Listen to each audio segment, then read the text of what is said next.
အားလုံးပဲမင်္ဂလာပါ Mr. Wu ဘာကာဆိုင်ကဘာကာကိုကျွန်တော် Mr. Wu ကိုယ်တိုင်စားပြမှာဖြစ်ပါတယ် Okay ဒီပိုင်းအရင်ဆောင်တော့ဒါတော့တစ်ထပ်ဘာကာပေါ့နော် cheese နဲ့8000တန်ဘာကာဖြစ်ပါတယ်ဟုတ် Okay ကျွန်တော်ယူလာနေနေကြာပြီဆိုတော့ cheese တွေ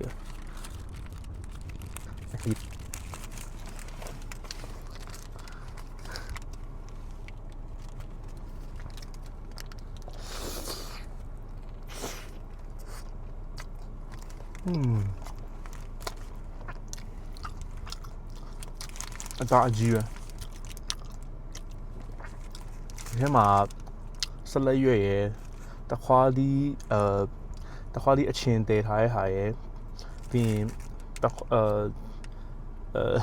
တိုမာတိုရယ်ပြီးရင်ပေါင်ဟာလေ beef အပြားအကြီးရယ်ပါတယ်စားရောင်မကုန်